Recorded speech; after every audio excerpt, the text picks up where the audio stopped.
رحم اللہ من قرأ الفاتحہ. بسم اللہ.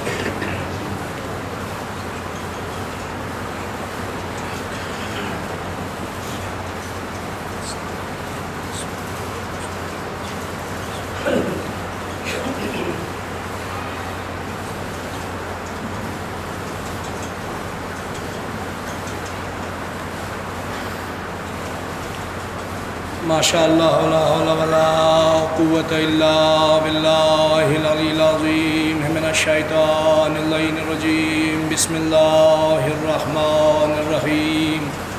الحمد للہ الذی اظہر الوجود من القدم ورقم علی لب الانسان من اسرار القدم وعلمہ من البیان ما لم یعلم والصلاة والسلام علی اول صبح اللہ الذی من فقط اہدیہ وأولا شمشين أشرقت بالسماوات الأزلية نذير الأوام الإنسانية وبشير الخلائق الفانية أسلم ما في الوجود ونقطة دائرة الوجود لواء الحمد ومقام المحمود سيد الكونين جد الحسن والحسين سيدنا ونبينا وشفيع ذنوبنا وحبيب قلوبنا وطبيب نفوسنا مولانا ومقتدانا وحادينا اسد الله الغالب الغالب كل غالب مطلوب كل طالب علي ابن ابي طالب.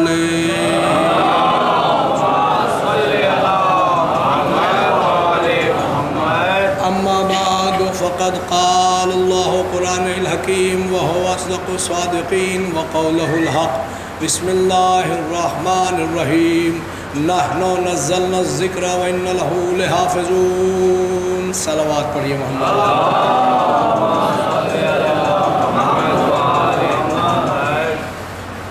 کرم ہے اس رب کریم کا کہ جس کی قبضہ قدرت میں ہم سب کی رمق حیات ہے. اس کے بعد کرم ہے اس رحمت للعالمین کا کہ جس کی رحمت کے سائے میں ہم اپنی سانسیں لے رہے ہیں. اس کے بعد کرم ہے فاطمۃ الزہرا صلوات اللہ علیہا کی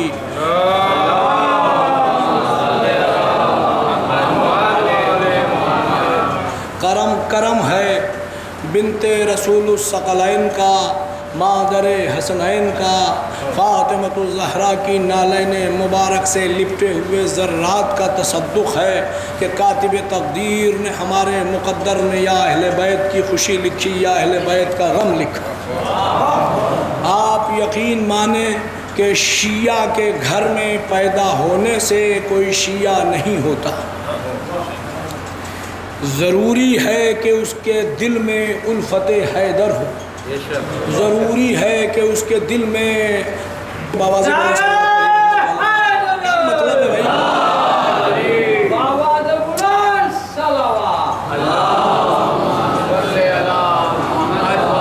بھائی دیکھیے بڑی محنت کر کے آپ حضرات کے حضور میں حاضر ہوتا ہوں. خادم ہوں, آپ کا بہت ہی بڑا خادم ہوں. اپنا چھوٹا بھائی سمجھیے, خادم سمجھیے, اپنا نوکر سمجھیے. جب ممبر پر آ جاؤں تو سن لیا کریے, اس لیے کہ راتوں کی نیند گوائی ہے. تب کچھ معروضات آپ حضرات کے حوالے لے کر کے آتا ہوں. اگر نیند غالب ہو رہی ہے تو بلا عذر کہہ رہا ہوں, جائیں بستر پہ سو جائیں, کوئی دقت نہیں ہے.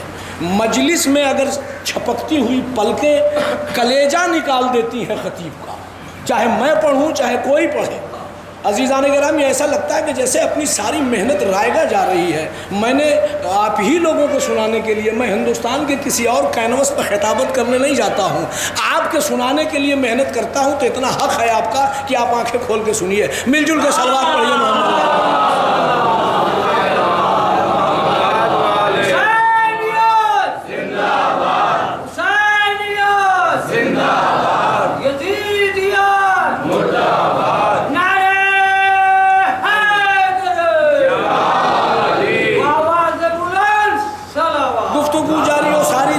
کوئی شیعہ اس لیے شیعہ نہیں ہے کہ وہ شیعہ کے گھر پیدا ہو گیا.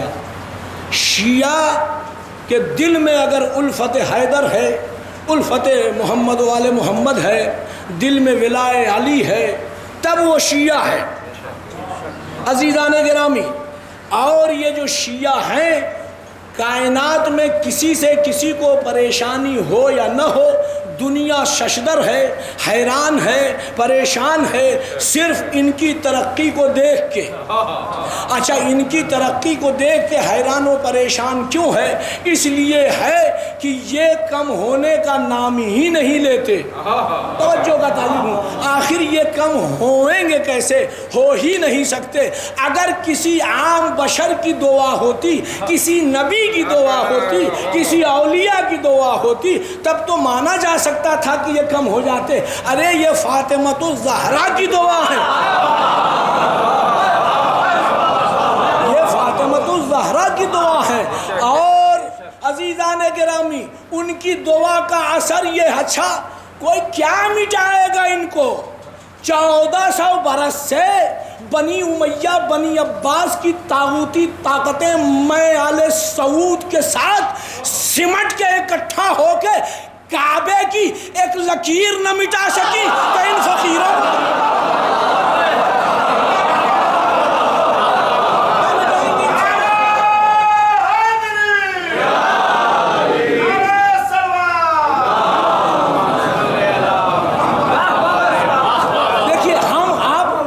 شیعہ اس لیے نہیں ہے کہ شیعہ کے گھر میں پیدا ہوئے، اگر اس لیے شیعہ ہیں تو پھر بیکار ہیں، جملہ کہنے جا رہا ہوں۔ اس لیے شیعہ ہم نہیں ہیں کہ ہم شیعہ کے گھر میں پیدا ہوئے ہیں، ہمارے دل میں حسین کی محبت ہے، اس لیے شیعہ ہیں۔ توجہ کا طالب ہوں، ورنہ شیعہ کے گھر میں تو وسیم رضوی بھی پیدا ہوا۔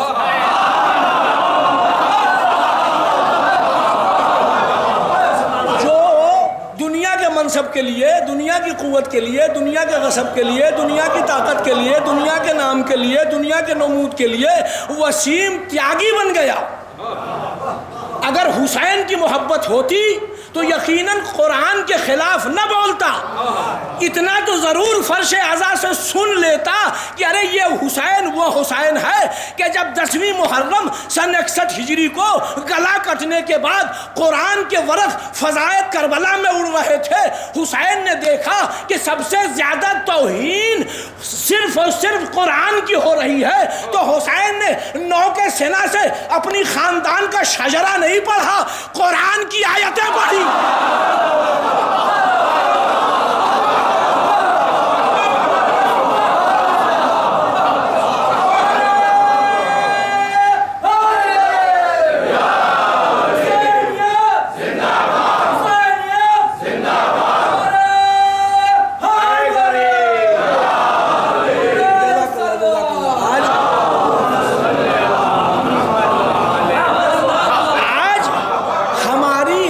چیزوں کو غور کیا جا رہا ہے، تدبر کیا جا رہا ہے، فکر کیا جا رہا ہے، اشغال کیا جا رہا ہے۔ ہم تیار ہیں، ہمارے بچے تیار ہیں آپ کے ہر سوال کا جواب دینے کے لیے۔ اس لیے بھی کچھ سوالات اگر مشکل ہوتے ہیں تو ان کے جواب کے لیے ہمارے معصوموں کی مدد ہوتی ہے۔ اب جیسے ایک سوال کر لیا جائے کہ کربلا معلیٰ کیوں ہے؟ کائنات میں، عقیدے میں، ایمان میں کعبے سے بڑی جگہ تو ہو نہیں سکتی، لیکن کعبہ معلیٰ نہیں ہے۔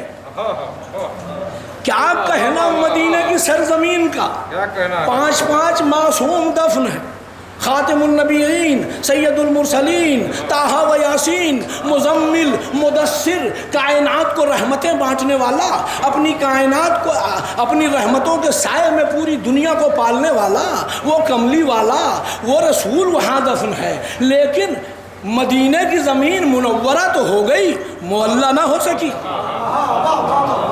نجف اشرف ہے، میرا پہلا امام وہاں دفن ہے، بڑی فضیلتیں ہیں نجف کی۔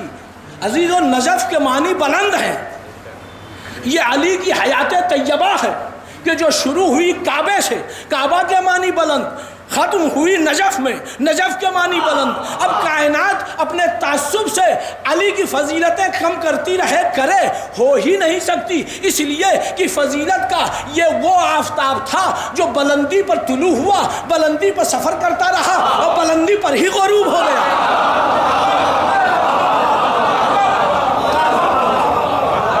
لیکن نجف بھی اشرف ہے، معلّہ نہیں ہے۔ وجود انشاءاللہ وجد میں آئے گا یہ معلّہ کیوں ہے کربلا، اشرف ہے معلّہ نہیں ہے۔ مشہد مقدس ہے، معلّہ نہیں ہے۔ اچھا کربلا معلّہ کیوں ہے؟ پوچھا جا سکتا ہے بچوں سے، بھائی کوئی بھی سوال کرنے والے بچے B Tech M Tech MBBS ڈاکٹری یہ سب کر رہے ہیں، کوئی بھی پوچھ سکتا ہے کہ کربلا معلّہ کیوں ہے بھائی؟ تو میرے بچوں بزرگ مجھ سے بہتر جانتے ہیں، علماء کرام تشریف رکھتے ہیں جن کی گودیوں میں کھیل کے میں نے خطابت کے ہنر سیکھے ہیں، بزرگ کی بھائی کی دعاؤں کے ذیل میں آج ذاکری کر رہا ہوں، تو انشاءاللہ دعا چاہوں گا ان کی ذات سے، آپ حضرات کے لیے شاید علم میں اضافہ ہو بچوں کے لیے۔ معلّہ کیوں یہ سوال کیا جاتا ہے؟ اچھا معلّہ کے معنی کیا ہے؟ لفظی معنی، صرحی معنی اور اس کے تفسیری معنی اگر بیان کیے جائے تو اسی پہ مجلس ہوگی، مجلس کچھ اور آگے جانی ہے۔ تو معلّہ کے معنی بس یوں مختصر کر کے سمجھ لیں کہ جہاں اللہ کے وجود کو مانا جائے۔ غور نہیں کیا آپ نے؟ کعبے میں اگر اللہ کے وجود کو مان لیں تو شرک ہے۔ غور کریے بھائی میں کچھ کہہ رہا ہوں۔ کعبے میں اللہ کے وجود کا تصور کر لیں کہ یہاں اللہ موجود ہے تو یہ شرک ہے۔ بس کائنات میں دو ہی جگہ ہیں جہاں اگر آپ اللہ کا وجود نہ مانیں تو شرک ہے، ایک ہے عرش مولا، ایک ہے کربلا مولا۔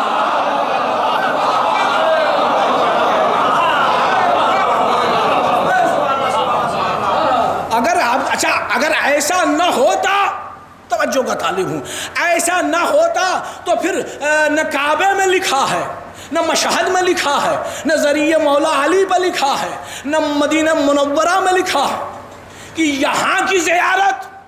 کمال یہ ہے کہ کعبے کی بھی زیارت خدا کی زیارت نہیں ہے، فقط خدا کے گھر کی زیارت ہے، لیکن ذریعہ حسین کی پیشانی پر یہ بات لکھی ہوئی ہے من زار الحسین فقط من زار اللہ۔ ارے جس نے حسین کی زیارت کی اس نے خدا کی زیارت کی۔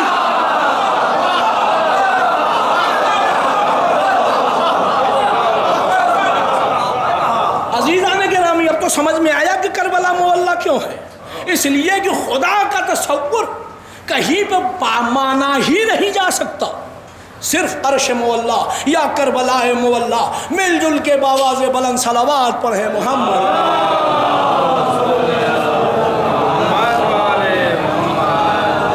عزیزان گرامی ہم نے اس کو مانا ہے کہ جس کی حیات طیبہ ہر مقام پر کائنات کے لیے مشعل راہ ہے،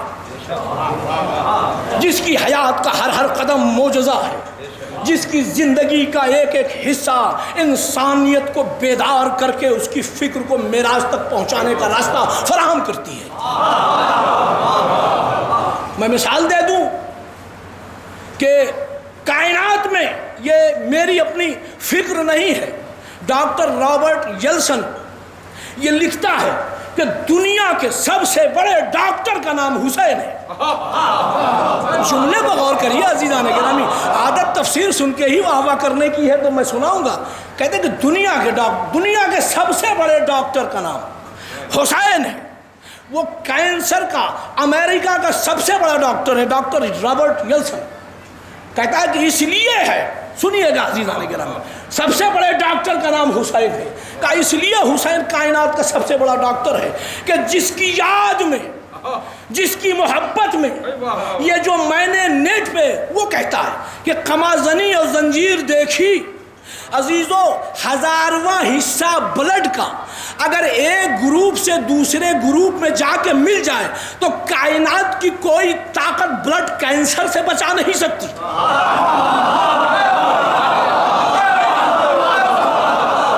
کم توجہ کر رہے ہیں آپ، پھر اور آگے سنیے۔ کائنات کی کوئی بھی طاقت بلڈ کینسر سے بچا نہیں سکتی۔ وہ یہ کہتا ہے کہ میں نے نیٹ پہ باقاعدہ دیکھا ہے کہ ایک زنجیر لگائی گئی، خدا کی قسم اس بستی میں بھی لگتی ہے 9 محرم کو، کبھی کسی زنجیر کو دھلا نہیں جاتا۔ میں نے تو دیکھا ہے کہ ٹپکتی ہوئی لہو لہان زنجیر سے دوسرے بچے نے لیا، دوسرے سے تیسرے نے لیا، تیسرے سے چوتھے نے لیا۔ جناب یہ تو ماننا ہی پڑے گا کہ یہ حسین کا معجزہ ہے کہ کسی کو بلڈ کینسر نہیں ہوتا، اور دوسرا کمال یہ ہے کہ یا تو ایک لمحے کے لیے حسین سارے چاہنے والوں کا بلڈ گروپ ایک کر دیتا ہے۔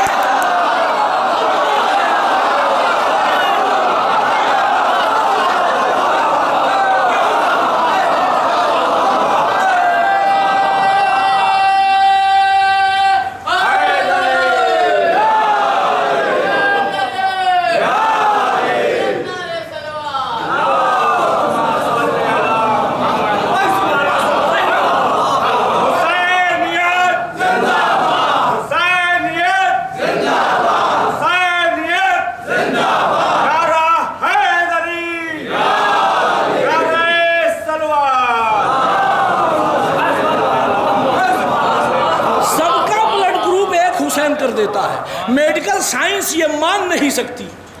ہمارے ڈاکٹر صاحب کھڑے ہیں، پوچھئے کیا میڈیکل سائنس یہ مان سکتی ہے کہ کائنات میں سب کا بلڈ گروپ جو بھی چاہنے والے ہیں ان کا بلڈ گروپ ایک ہو؟ لیکن یہ حسین کا کرم ہے، یہ حسین کا کرم ہے عزیزان گرامی۔ اب جب حسین سب کا بلڈ گروپ ایک کر دے رہے ہیں تو کیا حسین کا دل یہ نہیں چاہتا ہوگا کہ سب ایک ہو جائے؟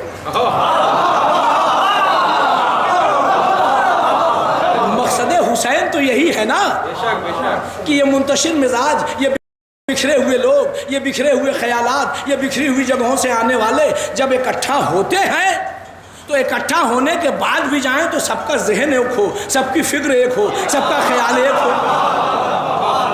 یہ ذہنوں میں بکھراؤ حسین کو قبول نہیں ہے۔ عزیزو، حسین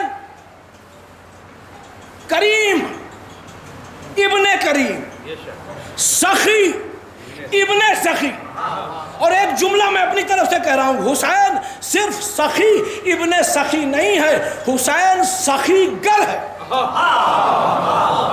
انشاءاللہ ثابت ہوگی یہ بات، ہوا میں گفتگو کرنے کا عادی نہیں، حسین سخی گر ہے۔ ارے حسین اتنا بڑا سخی گر ہے، توجہ کا طالب ہوں کہ ہم پر یہ بھی کہا جاتا ہے، الزام ہے کہ یہ مجلسوں کے بعد تبرک کیوں بانٹتے ہیں؟ یہ لالچ دیتے ہیں، یہ لالچ دیتے ہیں کہ لوگ تبرک کی کشش سے تشریف لے آئیں۔ یہ لکھا پڑھی کا الزام ہے عزیزان گرامی۔ ارے بھائی ہم اب مجلس کے بعد اس لیے بانٹتے ہیں کہ خوب سنا لیتے ہیں اور خوب پڑھا لیتے ہیں، خوب ذہن کو آمادہ کرا لیتے ہیں، تب تبرک بانٹتے ہیں۔ ارے بھائی اعتراض کرنے والے، ہم نے تو، ہماری تو عادت یہ تھی کہ ہم پہلے کھلاتے تھے پھر سناتے تھے۔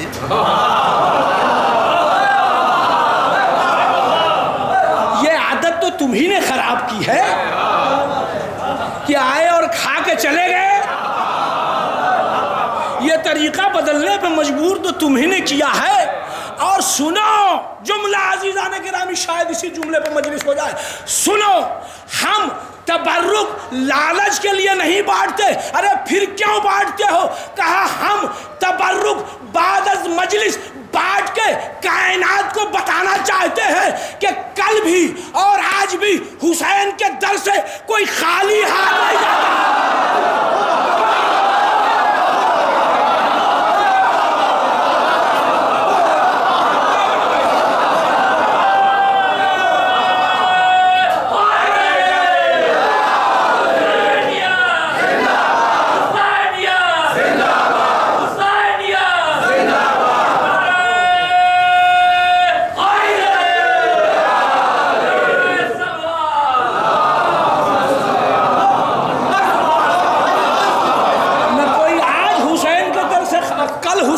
سے خالی ہاتھ گیا، نہ کوئی آج حسین کے در سے خالی ہاتھ جاتا ہے۔ بس اس تبرک کا یہی مطلب ہے کہ کائنات جان لے یہ در ایسا ہے کہ یہاں سے کوئی خالی ہاتھ نہیں جاتا عزیزو، یہ ایسی بارگاہ ہے جو سب کے لیے کھلی ہے، تبرک کسی لالچ کی وجہ سے نہیں ہے، اس لیے ہے کہ اس در سے کوئی خالی ہاتھ نہیں جاتا۔ عزیزان محترم، تو اب میں نے ایک جملہ کہا تھا کہ حسین صرف سخی نہیں ہے، سخی گر ہے۔ اب سخی گر کیسے ہے؟ کائنات میں ایسا سخی گر کوئی ہو ہی نہیں سکتا۔ مثال دے رہا ہوں، وجود وجد میں آئے تو پھر خطابت ہے، ورنہ کوئی فائدہ ہی نہیں ہے۔ عزیزان گرامی، بستی کے غریب سے غریب آدمی کو آپ تبرک بانٹنے کے لیے دے دیجئے، اگر امیر سے امیر آدمی کا ہاتھ نہ پھیل جائے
کا نام ہے۔ عزیزان گرامی، اب چونکہ مجھے آدھا گھنٹے کے آس پاس ہونے جا رہا ہے تو بہت لمبی مجلس پڑھنے کا عادی نہیں ہوں، گرمی کا بھی خیال ہے، بس ایک واقعہ سنیے اس کے بعد مسئلہ۔ ہزاروں بار، سینکڑوں بار، لاکھوں بار کا سنا ہوا واقعہ ہے، لیکن اس واقعے پر جو محنت کی گئی ہے وہ آپ حضرات کے حوالے کی جا رہی ہے۔ دیکھیں حسین کو پہچانے کیا ہے حسین۔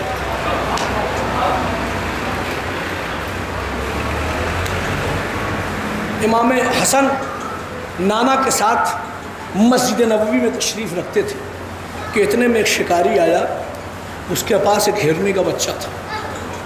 فضائل گروپ سے سنیے گا، عجیب و غریب بات نکل کے آئے گی انشاءاللہ۔ حسین کے لے کے امام حسن کے پاس آیا اور وہ ہرنی کا بچہ اتنا اچھا تھا، اتنا خوبصورت تھا کہ امام حسن نے رسول خدا سے کہا نانا اسے مجھے دے دیجئے۔ سنی بھی باتیں، اور امام رسول خدا نے امام حسن کو اس ہرنی کے بچے کو دے دیا۔ تھوڑی ہی دیر گزری تھی کہ چھوٹا شہزادہ فاطمہ کی آنکھوں کا نور، رسول کی آغوش کا پروردہ مسجد میں داخل ہوئے حسین، اور داخل ہونے کے بعد دیکھا کہ بھیا حسن کے پاس ایک ہرنی کا بچہ ہے۔ کہا نانا مجھے بھی چاہیے، کہا کہ نانا مجھے بھی چاہیے۔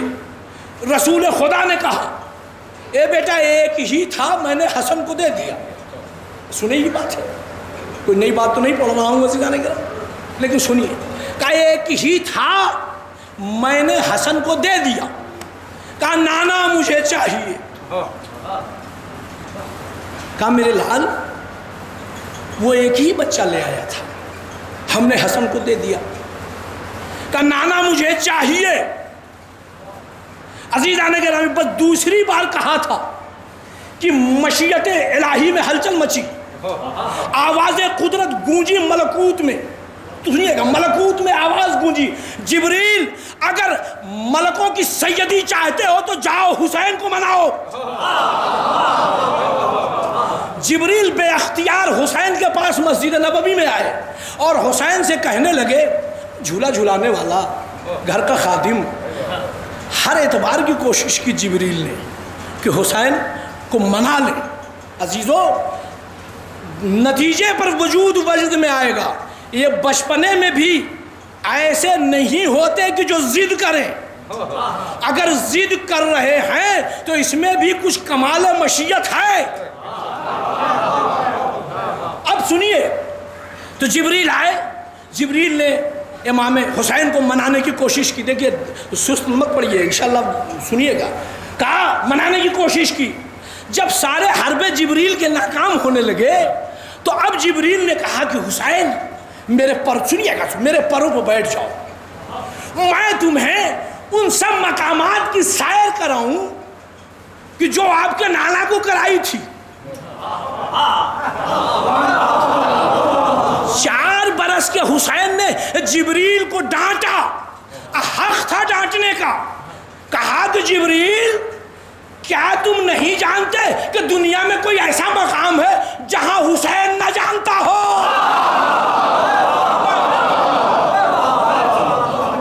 جبریل تمہاری خلقت سے پہلے ہم سب جانتے ہیں۔ اب جبریل پریشان، خدا سے فریاد کی پروردگار یہ نواسہ رسول ماننے کو تیار نہیں ہے، میں کیا کروں؟ سنیے گا۔ اب اس کے بعد مسجد نبوی میں ناگہاں دیکھا گیا کہ ہرنی کی ماں اپنا ایک بچہ لیے ہوئے چلی آئی۔ توجہ سے سنیے گا، ابھی فضائل کا رخ ہے۔ بچہ لیے ہوئے چلی آئی تو رسول خدا نے بے اختیار ہو کے اس سے کلام کیا کہ ارے تو کیسے چلی آئی؟ کہا یا نبی اللہ میں کیا کروں؟ حاطف غیبی آئی کہ اے ہرنی چاہتی ہے کہ تیری حیات، تیری نسل قیامت تک باقی رہے تو اپنے بچے کو لے کے حسین کے پاس جا۔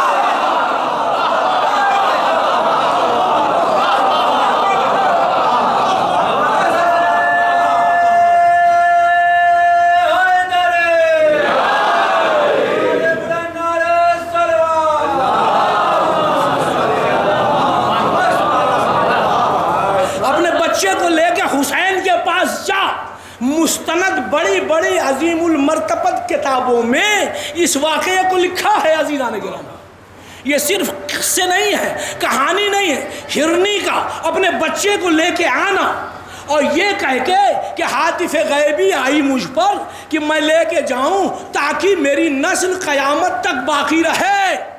عزیزو جملہ کہنا چاہتا ہوں، وقتی خوشنودی کے لیے اتنی بڑی قربانی دینے پر جس کی نسل قیامت تک باقی رہے گی، ارے یہ عزادار تو حسین کی یاد میں 1400 برس سے ماتم کر رہے ہیں۔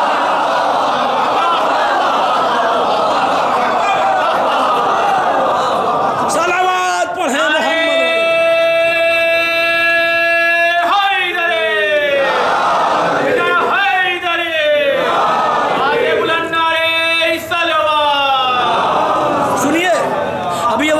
نہیں ہوا، اب لے آئی اور لے آ کے امام حسین کو دیا، رسول کو دیا، رسول نے امام حسین کو دیا۔ یہ تاریخ ہے۔ امام حسین نے ہرنی کے بچے کو اٹھایا، تھوڑی دیر اسے کھلایا، اس کے بعد اس کی ماں کو واپس کر دیا۔ سنیے عزیزان گرامی، میں تاریخ پیش کر رہا ہوں۔ اس کی ماں کو واپس کر دیا حسین نے۔ اب جب حسین نے واپس کیا تو بھیا حسن سے کہا، جملے سنیے گا عزیزان گرامی، دھیرے سے پڑھوں گا لیکن آواز ضرور پہنچے گی کانوں تک۔ بھیا حسن سے کہا، بھیا ہمارا وجود، ہم اور آپ کائنات کو ملانے کے لیے آئے ہیں، جدا کرنے کے لیے نہیں آئے۔ نہیں غور کیا آپ لفظوں کو سمجھ، غور کریے، ملانے کے لیے آئے ہیں، جدا کرنے کے لیے نہیں آئے۔ بس حسن نے بھی اپنے بچے کو ہرنی کی ماں کو دے دیا، دونوں بچے ماں کی آغوش میں پہنچ گئے۔ اب رسول خدا نے سوال کیا کہ اے میرے لال حسین، اگر واپس ہی کرنا تھا تو مانگا کیوں؟ وجود بس میں آئے گا، واپس ہی کرنا تھا تو مانگا کیوں؟ کہا نانا میں تو آپ کے صحابیوں کو دکھلانا چاہتا ہوں کہ بچپن میں دیکھ لیں کہ حسین کے اختیار کا ناز کتنا خدا اٹھاتا ہے۔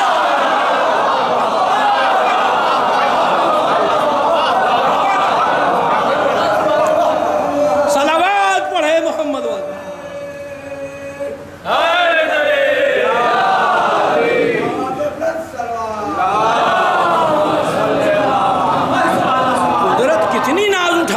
میں یہ دکھلانا چاہتا تھا بچپن میں، اور یقیناً قدرت نے حسین کا ناز اٹھایا۔ عزیزو، میں نے تاریخ مکہ اور مدینہ پڑھی ہے، جس میں ایک جملہ پڑھا میں نے کہ اہل بیت علیہم السلام کے گھر میں، اب آنکھیں کھول کے جملے سنیے گا عزیزان، یہ مصائب جو ہے وہ سننے کی چیز کم، سوچنے کی چیز زیادہ ہوتی ہے۔ لفظوں پر جب تک غور نہ کرے انسان، اس کے دل پہ چوٹ نہیں لگتی، اور جب چوٹ نہیں لگتی تو آنکھوں سے بے اختیار آنسو نہیں نکلتے۔ سوگوارو، فضائل چاہے جس منزل پہ جا کے آپ نے سن لیا، آپ کو اس کا اجر ملے گا۔ ہم نے کتابوں میں پڑھا ہے کہ فضائل سننے کے لیے اہل بیت نہیں ہے، انہیں کوئی کیا فضائل سنائے گا، وہ صرف مصائب سننے اور گریے کی آوازیں سننے کے لیے آتے ہیں۔ بقی کی ٹوٹی ہوئی قبر سے فاطمہ فضائل سننے نہیں آتی، مصائب سننے آتی ہیں۔ عزیز و سوگوارو سنیے، یہ میں نے پڑھا جب تو میں بڑا بے قرار ہوا کہ بنی ہاشم کے گھر کا دستور یہ تھا کہ سوگ بہت منایا جاتا تھا بنی ہاشم کے گھروں میں۔ سنیے گا عزیزو، جا کے سن لیجیے، بنی ہاشم کے گھروں میں سوگ منانے کی رسم بہت تھی۔ اب میں مثال دوں تو بات واضح ہو، جناب حمزہ کی شہادت کے بعد تاریخ لکھتی ہے کہ 40 دن تک بنی ہاشم کے گھر سے دھواں نہیں نکلا۔ یہ معمولی شہادت نہیں تھی عزیز۔ جعفر کی شہادت کے بعد 60 دنوں تک بنی ہاشم کے گھر سے دھواں نہیں نکلا، لیکن تاریخ نے دیکھا کہ رسول کی وفات کو صرف 1 ہفتے 7 دن ہوئے ہیں کہ بنی ہاشم کے گھر سے دھواں اٹھ رہا ہے۔ قریش کے قبیلے کے لوگ آئے تو کیا دیکھا کہ فاطمہ کا گھر جل رہا ہے۔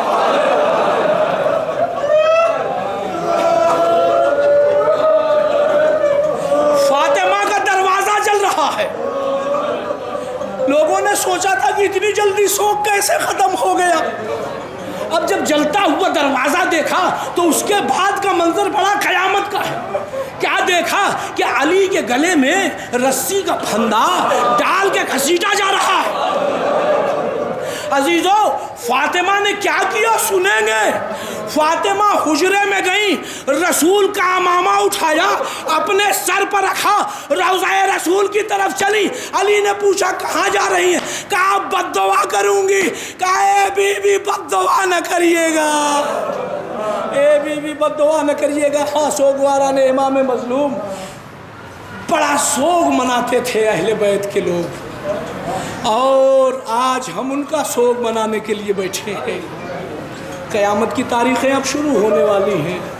آج محرم کی 3ری تاریخ آ گئی عزیزوں۔ میں ان بچوں سے ایک سوال کروں گا کہ جو آج تشریف لے آئے، میرے بیٹوں، میرے بچوں، یہ بتاؤ کہ چاند رات کے بعد تمہیں پردیس میں اچھا لگ رہا تھا؟ نہیں۔ بچے تڑپ کے کہیں گے کہ موقع کی مجبوریاں تھیں، ورنہ کسی ماتمدار کو چاند ہلال محرم دیکھنے کے بعد بس وطن کی یاد آتی ہے، بس وطن یاد آتا ہے۔ ہاں سوگواران امام مظلوم، جب آپ کو اتنا وطن پیارا ہے تو حسین کو وطن کتنا پیارا ہوگا، حسین کو وطن کتنا پیارا ہوگا۔ ہمارا اور آپ کا وطن میں کیا ہے؟ ایک گھر ہے، ماں باپ ہے، اور آبا و اجداد کی قبریں ہیں، ایک تھوڑا سا لگاؤ ہے۔ پردیس کے آشائش، پردیس کے آرام چھوڑ کے غریب الوطن کا ماتم وطن میں کرنے کے لیے آتے ہیں۔ سوگوارو، ہمیں بچوں کی بیماری کا خوف نہیں ہے، ہمیں گھر کی پریشانیوں کا خوف نہیں ہے، بس حسین، بس حسین۔ ہاں یقیناً زہرا خوش ہو جاتی ہوں گی جب کوئی پردیسی وطن میں غریب الوطن کا ماتم کرنے آتا ہوگا۔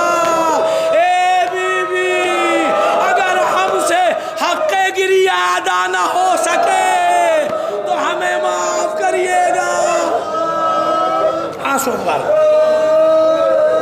عجب کیفیت تھی۔ بس ایک منظر رخصتی کا پڑھوں گا اور اس کے بعد مجلس اپنے اختتام کی طرف جائے گا۔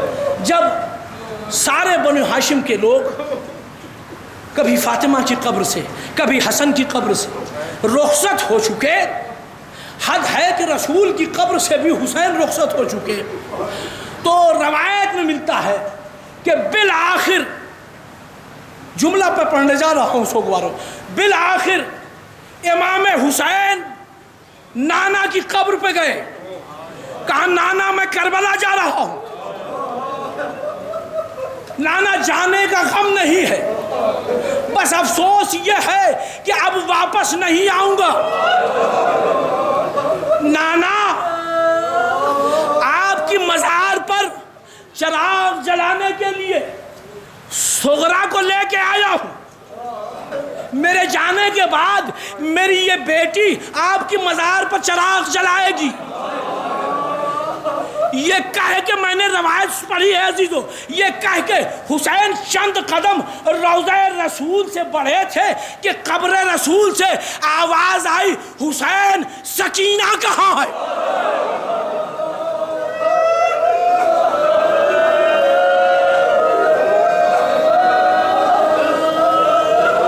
سکینہ کہاں ہے؟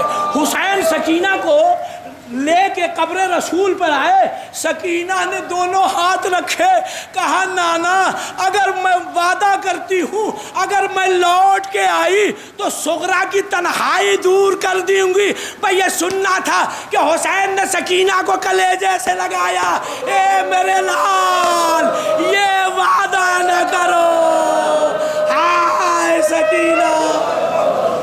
بس سوگواران امام مظلوم رونے کے لیے کہا گیا، اور ایک ذاکر نہیں کہتا کہ آپ روئیے، ایک معصوم کہتے ہیں کہ روئیے، اور اس طرح سے روئیے کہ جیسے لگے کہ کوئی اپنے گھر کا مر گیا ہو۔ اپنوں پر رونے کی طرح سے روئیں گے تب لگے گا زہرا کو کہ ماتم ہو رہا ہو۔ عزیزو اس بستی کا ایک جوان پردیس میں مر گیا، آپ نے دیکھا کہ ایک بھائی تنہا لینے کے لیے پردیس گیا، ارے جنازے پردیس میں چھوڑے نہیں جاتے، کوئی زینب سے پوچھے حسین کا لاشا، کوئی سجاد سے پوچھے حسین۔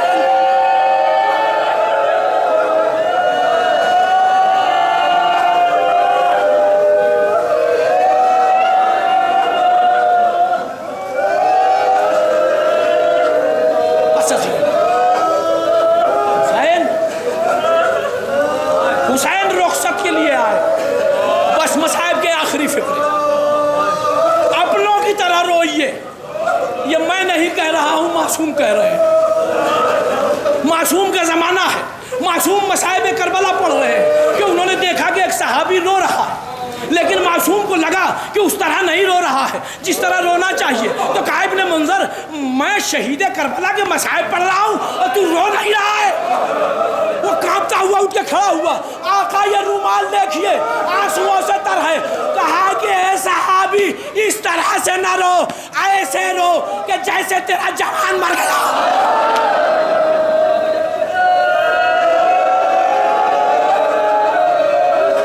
ایسے رو کہ جیسے تیرا جوان مر گیا ہو۔ بس عزیزو آخری لمحے اور مصائب تمام، آپ نے بہت سنا ہے کہ حسین سکینہ کو بہت چاہتے تھے، بس آخری فقرہ مجلس کا، حسین سکینہ کو بہت چاہتے تھے، ہاں یقیناً اتنا چاہتے تھے کہ نام فاطمہ تھا لیکن ہمیشہ سکینہ کہہ کے بلایا، ہمیشہ سکینہ کے معنی باپ کے دل کو سکون پہنچانے والی، کائنات پہ آیا تھا کہ حسین اسے بہت چاہتے تھے، اسی بات کی بھی سزا سکینہ کو کربلا میں دی گئی۔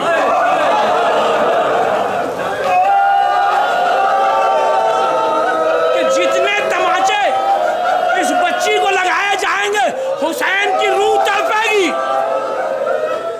بس عزیزو اب جب یہ کائنات کو یقین ہے، اب سکینہ کے دل میں بھی یہ حسرت تھی کہ دنیا جان لے کہ صرف میرا بابا ہی مجھ کو نہیں چاہتا، ارے یہ سکینہ بھی حسین کو بہت چاہتی ہے۔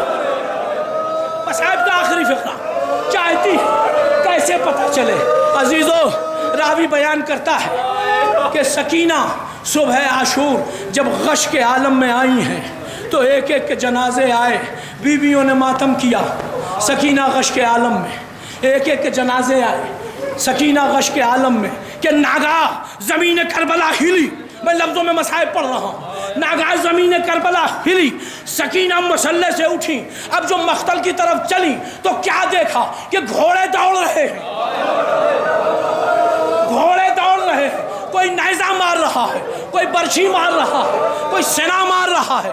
عزیزو سنیں گے آپ، علی اکبر کے کلیجے پر ایک برچھی لگی تھی تو حسین سیدھے کھڑے نہیں ہو پاتے تھے، ہائے 7 برچھیاں حسین کے سینے میں ٹوٹی تھی، پھر بھی حسین رکابوں میں تن کے کھڑے ہو جاتے تھے۔